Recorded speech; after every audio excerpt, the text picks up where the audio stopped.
ਅਸਲਾਮ ਵਾਲੇਕੁਮ ਜੀ। ਮੈਂ ਤੁਹਾਡਾ ਭਾਈ ਸਬਰ ਸ਼ਾਹ ਤੇ ਤੁਸੀਂ ਦੇਖ ਰਹੇ ਹੋ ਕਾਜ਼ਮੀ ਟਰੈਕਟਰ ਚੈਨਲ। ਉਮੀਦ ਕਰਨਾ ਸਾਰੇ ਭਰਾ ਖਰੀਦ ਨਾ ਹੋਣਗੇ ਤੇ ਭਰਾਵਾਂ ਦਾ ਬੜਾ ਸ਼ੁਕਰਗੁਜ਼ਾਰ ਹਾਂ ਕਿ ਤੁਸੀਂ ਮੇਰੇ ਚੈਨਲ ਨੂੰ ਸਬਸਕ੍ਰਾਈਬ ਕਰਦੇ ਹੋ, ਫਾਲੋ ਕਰਦੇ ਹੋ। ਬਹੁਤ ਬਹੁਤ ਸ਼ੁਕਰੀਆ ਸਾਰੇ ਭਰਾਵਾਂ ਦਾ। ਭਰਾਵਾਂ ਵਾਸਤੇ ਲੈ ਕੇ ਆਏ ਜੀ ਟਰੈਕਟਰ ਫੋਰ ਸੇਲ ਹੈ ਮੈਸੀ 385। ਟਰੈਕਟਰ ਦਾ ਸ਼ੋਅ ਤੁਸੀਂ ਦੇਖ ਸਕਦੇ ਹੋ, ਪੇਟੀ ਦਾ ਟਰੈਕਟਰ ਤੁਸੀਂ ਦੇਖ ਸਕਦੇ ਹੋ, ਫਰੰਟ ਟਾਇਰ ਵਾਰਸ਼ਾ ਮੁਕੰਮਲ ਤੁਸੀਂ ਦੇਖੀ, ਰਿਮਾਂ ਦੀ ਕੰਡੀਸ਼ਨ ਤੁਸੀਂ ਦੇਖ ਲਈ ਹੈ।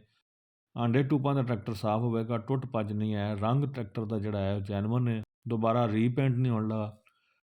ਟਾਇਰਾਂ ਦਾ ਟਰੈਕਟਰ ਤੁਸੀਂ ਬੈਕ ਟਾਇਰ ਦੇਖ ਸਕਦੇ ਹੋ, ਅੱਛੀ ਕੰਡੀਸ਼ਨ ਵਿੱਚ ਨੇ, ਮਾਡੀ ਗਾਰਡ ਰਿਮ ਹਰ ਸ਼ੈ ਸਾਫ਼ ਨੇ, ਕੋਈ ਟੁੱਟ ਭੱਜ ਨਹੀਂ ਹੋਣ ਲਈ। ਛੱਤ ਟਰੈਕਟਰ ਨੂੰ ਲੱਗੇ ਆ, ਸਮਾਨ ਜਿਹੜਾ ਟਰੈਕਟਰ ਦੇ ਨਾਲ ਲੱਗੇ ਆ ਉਹ ਨਾਲ ਹੀ ਮਿਲੇਗਾ। ਬਾਕੀ ਬੈਕ ਸਾਈਡ ਤੋਂ ਵੀ ਟਰੈਕਟਰ ਤੁਹਾਨੂੰ ਮੁਕੰਮਲ ਚੈੱਕ ਕਰਾ ਦਿੰਦੇ ਆ ਜੀ। ਲਿੰਕਾਂ ਵਗੈਰਾ ਬਿਲਕੁਲ ਸਾਫ਼ ਨੇ, ਟੁੱਟ ਭੱਜ ਨਹੀਂ ਹੈ। ਟਿਊਬਾਂ ਦਾ ਰੰਗ ਤੁਸੀਂ ਦੇਖ ਸਕਦੇ ਹੋ ਜੀ, ਦੋਵੇਂ ਸਾਈਡਾਂ ਤੁਹਾਨੂੰ ਚੈੱਕ ਕਰਾ ਦਿੰਦੇ ਆ। ਰਿਮਾਂ ਦਾ ਰੰਗ ਅੰਦਰੋਂ ਵੇਖ ਸਕਦੇ ਹੋ।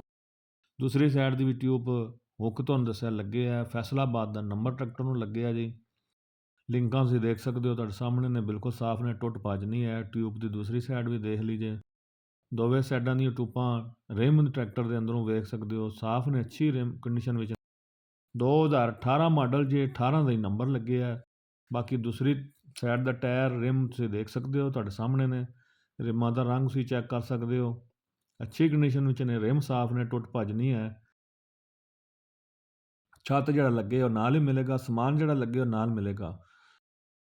ਭਰਾਵਾਂਗੇ ਫਿਰ ਵੀ ਰਿਕੁਐਸਟ ਹੁੰਦੀ ਹੈ ਕਿ ਮੌਕੇ 'ਤੇ ਆਓ, ਚੀਜ਼ ਚੈੱਕ ਕਰੋ, ਤਸੱਲੀ ਕਰੋ, ਅਤੇ ਫਿਰ ਮਾਲਕਾਂ ਦਾ ਨੰਬਰ ਤੁਹਾਨੂੰ ਅਸੀਂ ਡਾਇਰੈਕਟ ਦਿੰਦੇ ਹਾਂ, ਤੁਸੀਂ ਆਪਣਾ ਡਾਇਰੈਕਟ ਰਾਬਤਾ ਕਰ ਸਕਦੇ ਹੋ, ਕੋਈ ਕਮਿਸ਼ਨ ਏਜੰਟ ਨਹੀਂ ਹੋਣ ਲਾ। ਬਾਕੀ ਟਰੈਕਟਰ ਦੀ ਕੰਡੀਸ਼ਨ ਤੁਸੀਂ ਮੁਕੰਮਲ ਚੈੱਕ ਕਰ ਲਈਏ, ਸਾਰਾ ਟਰੈਕਟਰ ਦੇਖਿਆ, ਫਰੰਟ ਟਾਇਰ ਰਿਮ ਹਰ ਸ਼ੈ ਤੁਹਾਡੇ ਸਾਹਮਣੇ। ਅਤੇ ਬਾਕੀ ਟਰੈਕਟਰ ਦੀ ਜਿਹੜੀ ਡਿਮਾਂਡ ਜੇ 24,25,000 ਰੁਪਈਆ, ਮੌਕੇ 'ਤੇ ਕਮੀ ਪੇਸ਼ੀ ਹੋ ਜਾਏਗੀ। ਨੰਬਰ ਅਸੀਂ ਤੁਹਾਨੂੰ ਡਿਸਕ੍ਰਿਪਸ਼ਨ ਵਿੱਚ ਸ਼ੋਅ ਕਰ ਦਿਆਂਗੇ, ਤੁਸੀਂ ਮਾਲਕਾਂ ਨਾਲ ਡਾਇਰੈਕਟ ਰਾਬਤਾ ਕਰ ਸਕਦੇ ਹੋ। ਨੰਬਰ ਪੰਜਾਬ ਦਾ, ਟਰੈਕਟਰ ਦੀ ਕੰਡੀਸ਼ਨ ਤੁਸੀਂ ਸਾਰੀ ਦੇਖ ਲਈਏ। ਬਾਕੀ ਸਾਡੀ ਵੀਡੀਓ ਪਸੰਦ ਆਈ ਤੇ ਲਾਈਕ ਤੇ ਸ਼ੇਅਰ ਜ਼ਰੂਰ ਕਰਿਓ। ਦੁਆਵਾਂ ਯਾਦ ਰੱਖਿਓ। ਅੱਲਾ ਹਾਫਿਜ਼।